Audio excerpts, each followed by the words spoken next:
अस्सलाम वालेकुम FSC students, welcome to science sense YouTube channel. आज हम बात करेंगे इंग्लिश गाइड की। उम्मीद है इस वीडियो से पहले आप उर्दू और बायो की गाइड देख चुके होंगे। अगर नहीं देखी तो लिंक डिस्क्रिप्शन में है, आप वहां से जाके देख लें। उर्दू गाइड की तरह इस गाइड के अंदर भी 4 पार्ट्स होंगे। नंबर 1, कौन से नोट्स बेस्ट हैं। Number 2, past paper analysis. Number 3, paper presentation tricks. और नंबर 4, लास्ट पे हम लोग एक टॉपर का पेपर देखेंगे। अगर आपने उर्दू गाइड देखी होगी तो आपको पता होगा कि मैं ये चारों पॉइंट्स उसमें भी डिस्कस कर चुकी हूँ और आज हम इंशाल्लाह इंग्लिश की वीडियो के अंदर भी इन पॉइंट्स को डिस्कस करेंगे। तो सबसे पहले हम बात कर लेते हैं कि कौन से नोट्स बेस्ट है। तो the answer is Kips notes. अच्छा, अब आप में से बहुत सारे स्टूडेंट्स को ये लगता होगा कि शायद सनशाइन के नोट्स जो हैं सिर्फ वही परचेज़ करने चाहिए, सिर्फ वही नोट्स बेस्ट हैं, जबकि ऐसा बिल्कुल नहीं है। आप बेशक अपनी राय रख सकते हैं। आपका दिल चाहता है तो आप सनशाइन के नोट्स परचेज़ करें, आपका दिल चाहता है तो आप किप्स के परचेज़ करें, और आपका दिल चाहता है तो आप बेशक कोई और नोट्स परचेज़ करें। लेकिन आई विल सजेस्ट कि इंग्लिश सेकेंड ईयर के लिए आपको किप्स के नोट्स लेने चाहिए। फर्स्ट ईयर के लिए sunshine notes are the best, लेकिन सेकेंड ईयर के सनशाइन नोट्स बहुत कन्फ्यूजिंग है। इसीलिए आपको अगर कोई अच्छे नोट्स लेने हैं, कोई प्रीसाइज नोट्स लेने हैं जो कि टू द पॉइंट बात करे, और जो बात करे वो इतनी डिटेल्ड हो कि आपको उसके अलावा कहीं जाने की ज़रूरत ना पड़े, तो वो सिर्फ़ और सिर्फ किप्स के नोट्स हैं। इसीलिए मैं आपको यही सजेस्ट करूँगी कि सेकेंड ईयर के लिए आप किप्स के नोट्स ख़रीदें। उनके अंदर आपको सिनोनिम्स की बहुत वैरायटी मिलेगी। किप्स की एक्सरसाइज के अंदर चैप्टर से पहले एक पूरी लिस्ट होती है सिनोनिम्स की, जो पूरे चैप्टर के सिनोनिम्स को कवर करती है। उसके अलावा हर चैप्टर के एंड पे उसकी एमसीक्यू बेस्ड एक्सरसाइज भी होती है, जिसके अंदर सारी जो सिनोनिम्स होते हैं ना, उनकी एक्सरसाइज बनी हुई होती है एमसीक्यूज टाइप की। मोस्टली ये पास पेपर्स के अंदर से होते हैं। तो अगर आप यहाँ से सिनोनिम्स कर लेंगे तो मोस्टली पेपर तो आपका इधर से ही सॉल्व हो जाएगा। सेकेंडली, इसके अंदर क्वेश्चन आंसर्स बहुत होते हैं। एक तो आपके टेक्स्ट बुक के क्वेश्चन आंसर्स होंगे ही, इसके अलावा किप्स ने अपनी भी एक एक्सरसाइज बनाई होती है जिसके अंदर मोस्टली पास पेपर के क्वेश्चंस जो हैं उनको कवर किया जाता है। तो उम्मीद है आपको समझ आ रही होगी कि मैं क्यों किप्स को इतना प्रेफर कर रही हूँ। बाकी आपको आहिस्ता आहिस्ता इस वीडियो के अंदर पता चलता जाएगा कि कहाँ कहाँ पे आप इससे फ़ायदा उठा सकते हैं। लेकिन फिर भी आपकी अपनी राय है, आप चाहें तो किप्स को परचेज़ करें, आप चाहें तो सनशाइन लें, कोई और नोट्स लें। और अगर आपको किप्स के नोट्स बाज़ार से नहीं मिल रहे तो मैं आपको एक गूगल लिंक प्रोवाइड कर देती हूँ। यहाँ से जाके आप तालीम 60 की वेबसाइट से इजीली इन नोट्स को डाउनलोड कर सकते हैं। मैं ये लिंक डिस्क्रिप्शन में डाल देती, लेकिन यूट्यूब इसको अलाउ नहीं करता, इसलिए मैं इसको डिस्क्रिप्शन में नहीं डाल रही। आप खुद ही इसको जाके गूगल से देख लीजिएगा। तो अब हम लोग जो है पास पेपर को डिस्कस कर लेते हैं।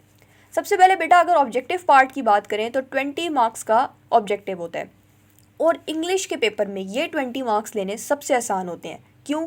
क्योंकि आपको अगर सिनोनिम्स पे ग्रिप है, आपकी वोकेबलरी अच्छी है, और सेकेंडली अगर आपकी ग्रामर अच्छी है, तो इंग्लिश के ऑब्जेक्टिव के अंदर 20 आउट ऑफ 20 लेने से आपको एग्जामिनर भी रोक नहीं सकता।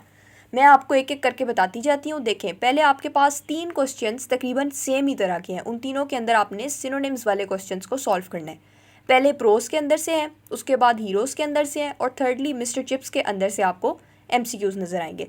अब इनको आपने किस तरीके से प्रिपेयर करना है। फ़र्ज़ करें आपने अगर अपनी बुक का पूरा चैप्टर पढ़ा होगा, word by word, line by line पूरा चैप्टर आपने रीड करके पढ़ा होगा, तो आपको इसको याद करने में बिल्कुल मसला नहीं आएगा, क्योंकि आपको इजीली पता चल जाएगा कि यहाँ पे कौन से कॉन्टेक्स्ट के अंदर बात हो रही है, और फिर आप आराम से किसी भी सिनोनिम को चूज़ कर सकते हैं। जैसे कि a few lazy bluffers drift into the college. अगर आपने चैप्टर पढ़ा होगा तो आपको पता होगा कि लेजी ब्लफर से मुराद यहाँ पे बोस्टर्स है, श्योर है, एफिशिएंट है या कैपेबल है।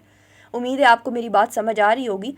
और अगर आप पूरा चैप्टर रीड नहीं कर सकते, लेट्स से अगर आप कहें कि बहुत ज़्यादा चैप्टर्स हैं, मैं एक एक चैप्टर को रीड नहीं कर सकता, तो अभी जिस तरह मैंने आपको बताया है किप्स के नोट्स, आप वहाँ से जाके उनकी सिनोनिम्स वाली एक्सरसाइज को देखें, वहाँ से सिनोनिम्स को याद करें, और फिर आप इजीली इनको सॉल्व कर सकेंगे। और अब मुझे कोई बंदा ये ना कहे कि उसके पास किप्स के नोट्स ख़रीदने के लिए कोई बाज़ार में अवेलेबल नहीं है या कहीं पर भी अवेलेबल नहीं है। मैंने आपको लिंक प्रोवाइड की है, आप वहाँ से जाके उसको डाउनलोड कर सकते हैं। इसके अलावा अगर आपके पास कोई भी नोट्स हैं, आप वहाँ से भी सिनोनिम्स की प्रैक्टिस कर सकते हैं। तो ये वाला पार्ट है ना, ये तो बहुत आसान है, और अगर इसके अंदर कोई अपने नंबर कटवाता है तो वो उसकी अपनी गलती होती है। अब हम लोग आगे डिस्कस कर लेते हैं सेकंड पार्ट को। तो बेटा, सेकंड पार्ट है ग्रामर का, उसमें प्रेपोजिशंस हैं और इसके अलावा चूज़ द करेक्ट सेंटेंस है। इनको किस तरीके से याद करना है। देखें, जो ग्रामर की चीज़ें होती हैं ना, उनके कुछ रूल्स होते हैं। आपने अगर उन रूल्स को पढ़ा हुआ होगा तो आप इजीली क्वेश्चन को सॉल्व कर सकेंगे। और अगेन रूल्स के लिए मैं आपको कहूँगी कि आप किसी गाइड बुक की मदद लें। जैसे यहाँ पे आपको प्रेपोजिशन के लिए नज़र आ रहे हैं कुछ रूल्स। पहले आपने यहाँ से सारे रूल्स को पढ़ना है, उनको समझना है, उनको याद करना है। उसके बाद जो प्रैक्टिस एक्सरसाइजेज होती हैं उनको आपने प्रैक्टिस करनी है। जैसे यहाँ पे भी एक छोटी सी एक्सरसाइज नज़र आ रही है। इसको फ़र्ज़ करें अगर आपने प्रैक्टिस की होगी तो मोस्टली जो एमसीक्यूज़ पेपर के अंदर आते हैं ना, वो इन्हीं प्रैक्टिस एक्सरसाइज के अंदर से आते हैं। क्योंकि नोट्स वालों ने ना पास्ट पेपर के अंदर से सारे इस तरह के एमसीक्यूज़ इकट्ठे करके अपनी एक्सरसाइजेस बनाई हुई होती हैं। तो अगर आपने रूल्स भी पढ़े होंगे, प्रैक्टिस भी की होगी, तो आप इजीली प्रेपोजिशन का पार्ट भी क्लियर कर लेंगे। इसी तरह करेक्शन ऑफ सेंटेंसेस का जो पार्ट है उसके अंदर भी आप इजीली सारे रूल्स को पढ़ने के बाद, समझने के बाद, एक्सरसाइजेस सॉल्व करने के बाद इजीली आप इसको भी कवर कर सकेंगे। तो बेटा मुझे नहीं लगता कि इतने ज़्यादा रूल्स, इतने ज़्यादा हेल्पिंग मटेरियल के बाद भी कोई बंदा जो है वो ऑब्जेक्टिव के अंदर 20 से कम मार्क्स लेके आए। तो आपने कोशिश तो यही करनी है कि आपके ऑब्जेक्टिव के अंदर फुल मार्क्स आएँ, और इंशाल्लाह आ भी जाते होते हैं, तो बिल्कुल टेंशन नहीं लेनी। अभी हम ऑब्जेक्टिव के पार्ट को डिस्कस कर चुके हैं। नेक्स्ट अब हम डिस्कस करते हैं सब्जेक्टिव के पार्ट को। तो सब्जेक्टिव के पार्ट के अंदर अगर हम पेपर को देखें तो सबसे पहले आपके पास आ जाते हैं मॉडर्न प्रोज एंड हीरोज़ वाली बुक के अंदर से क्वेश्चन आंसर्स। अब यहाँ पे आपने 6 क्वेश्चन आंसर्स को अटैम्प्ट करना है। आपके पास टोटल दिए हुए हैं 9, और 9 में से आपने 6 क्वेश्चन आंसर्स को अटैम्प्ट करना है। फिर उसके बाद अगले पार्ट में भी इसी तरीके से आपने 8 में से आपने 6 को परफॉर्म करना है, और एंड पे मिस्टर चिप्स का है। इन सबको सॉल्व करने का तरीका एक ही है, चैप्टर पढ़ें, क्वेश्चन आंसर्स याद करें, और उसके बाद आप यहाँ पे आके इनको अटेम्प्ट कर सकते हैं। इसके अलावा और कोई इसमें ट्रिक नहीं है, कोई इसके अंदर आसानी नहीं है आपके लिए। आपको चैप्टर पढ़ना ही पड़ेगा और क्वेश्चन आंसर्स याद करने ही पड़ेंगे अगर तो आपने ये 12, 12 और 16 ये नंबर गेन करने हैं। लेकिन मिस्टर चिप्स के अंदर आपके पास एक आसानी मौजूद है, वो मैं आपको बताती हूँ। मिस्टर चिप्स के क्योंकि बहुत ज़्यादा चैप्टर्स हैं, 18 चैप्टर्स तो हैं, तो ज़रूरी नहीं है कि आप उन 18 के 18 चैप्टर्स को पढ़ें। इसके लिए मैं आपको एक इजी ट्रिक बता देती हूँ कि किस तरीके से आपने मिस्टर चिप्स को कवर करना है। तो बेटा ये एक यूट्यूब की वीडियो है, मिस्टर चिप्स समरी इन उर्दू।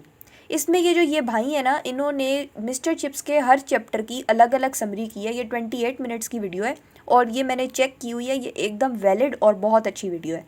इस वीडियो के अंदर उन्होंने हर चैप्टर की अलग अलग स्टोरी उर्दू में बताई है, और आप अगर इस वीडियो को देख लेंगे तो आपको पूरी की पूरी मिस्टर चिप्स की स्टोरी जो है वो एक ही बारी में समझ आ जाएगी।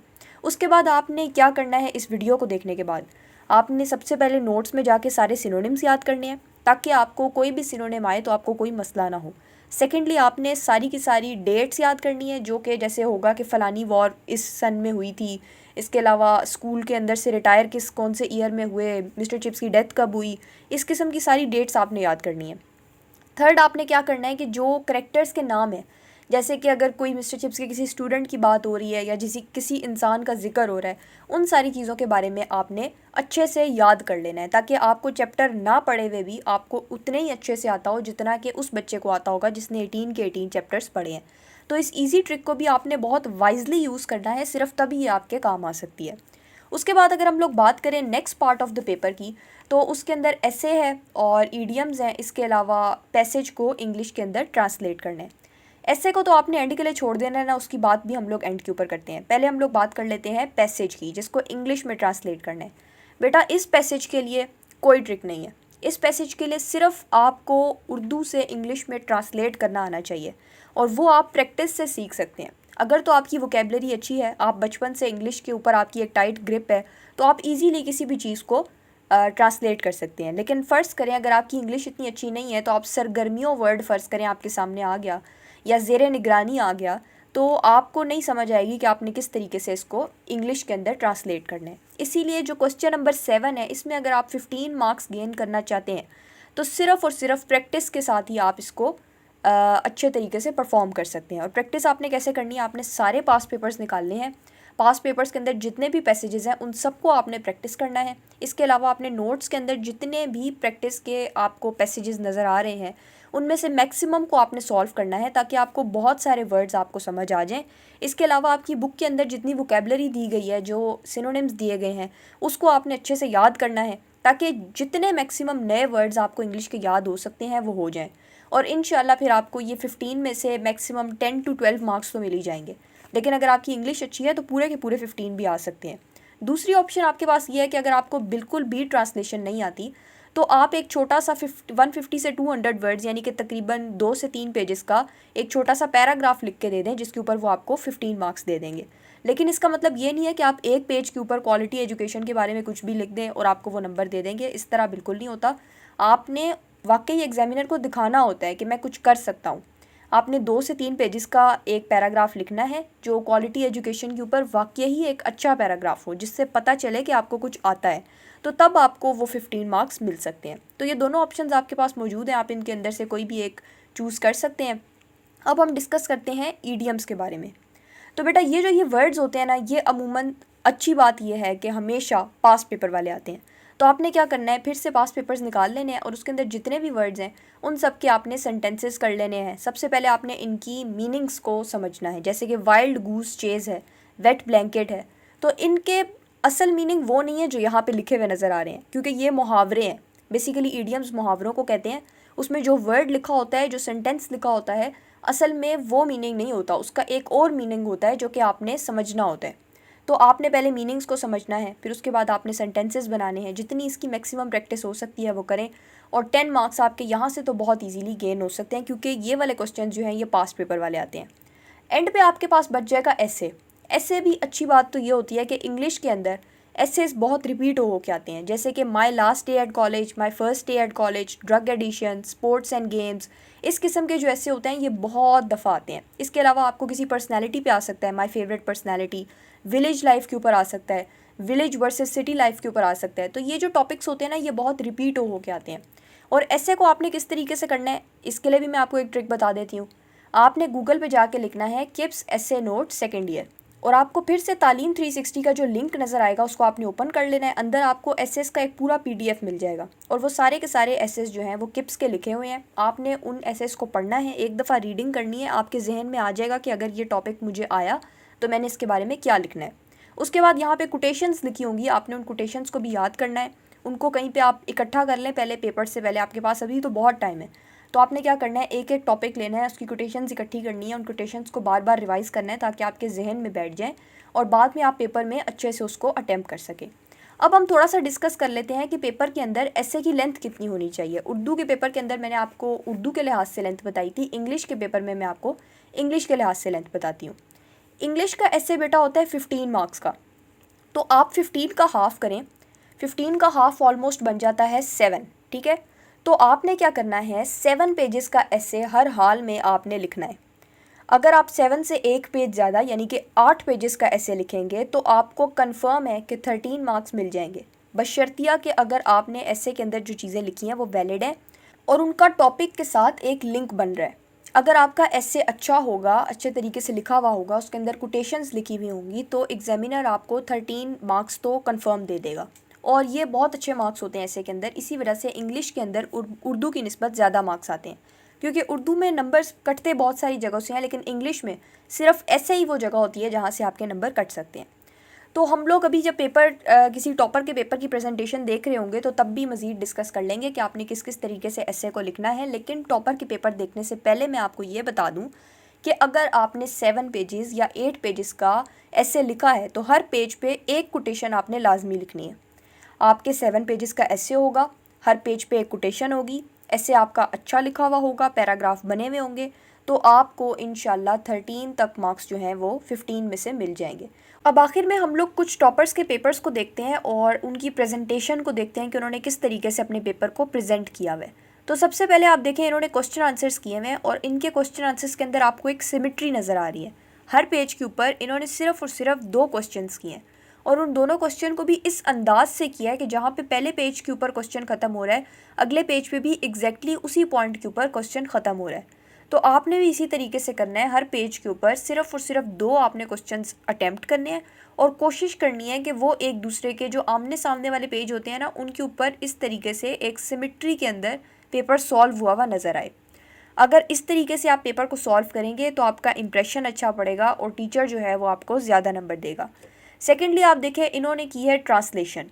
एक पेज के ऊपर इनकी पूरी ट्रांसलेशन पूरी आ गई है, और इसी तरीके से नॉर्मली आपने बस ट्रांसलेशन लिख देनी है तो आपको नंबर मिल जाएंगे। इनको 15 में से 14 मार्क्स मिले हैं। मुझे नहीं पता इन्होंने कहीं पे कोई गलती की है या फिर शायद एग्जामिनर ने अपनी मर्ज़ी से इनको मार्क्स दिए हैं, लेकिन खैर तरीका यही है, आपने भी इसी तरीके से एक पेज के ऊपर पूरी की पूरी ट्रांसलेशन करनी है। थर्ड आप देखें इन्होंने ईडियम्स किए हैं, ऊपर ईडियम का टाइटल लिखा है, नीचे उसका सेंटेंस बनाते गए हैं। इसी तरीके से आपने भी करना है। इनको इसके अंदर पूरे के पूरे 10 मार्क्स मिले हैं। एंड पे ये एक और पेपर है एक और टॉपर का, और उन्होंने इसके अंदर ऐसे जो है उसको परफॉर्म किया है। इनके ऐसे के अंदर आप देखें इन्होंने यहाँ से ऐसे शुरू किया है। पहले इन्होंने कोटेशन लिखी, उसके बाद इन्होंने ऐसे लिखना शुरू किया है। सेकंड पेज के ऊपर इन्होंने फिर से एक कोटेशन लिखी, उसके बाद इन्होंने पैराग्राफ्स बना बना के ऐसे लिखा है। थर्ड पेज के ऊपर इन्होंने फिर से एक कोटेशन ऐड की है और बाकी इन्होंने पैराग्राफ्स बना बना के ऐसे कंप्लीट किया है। इसी तरीके से मैंने भी आपको बताया था कि आपने 7 या 8 पेजेस का ऐसे लिखना है और हर पेज के ऊपर एक कोटेशन आपने लाजमी लिखनी है। इस तरीके से आपका इंप्रेशन बहुत अच्छा पड़ता है। तो इस तरीके से बेटा आप जो है अपना ऐसे पूरा करें और अपने पेपर को भी इसी तरीके से सॉल्व करें, तो इंशाल्लाह बहुत अच्छे रिजल्ट्स आपको मिलेंगे। 90+ मार्क्स आपके इंग्लिश के अंदर आएंगे। और अगर आपने बिल्कुल सही लिखा होगा, प्रिसाइज लिखा होगा, इंग्लिश ठीक होगी, सेंटेंसेस सही बनाए होंगे, ट्रांसलेशन सही की होगी, तो आपको इंशाल्लाह 95+ भी मिल सकते हैं। मेरी तरफ से आपको बहुत ज़्यादा गुड लक। अल्लाह करे कि आपके बहुत अच्छे मार्क्स आएँ। इस चैनल के ऊपर गाइड वीडियोस के अलावा मैं फ़र्स्ट ईयर के बायोलॉजी के लेक्चर्स भी पोस्ट कर रही हूँ। इंशाल्लाह बहुत जल्द इसके ऊपर सेकंड ईयर के लेक्चर्स भी मिलना शुरू हो जाएंगे। तो मेरे चैनल को आप लाजमी सब्सक्राइब कर लें और वीडियो को लाइक करें, नीचे कमेंट्स में अपनी राय का इजहार करें। Thank you so much and अल्लाह हाफिज़।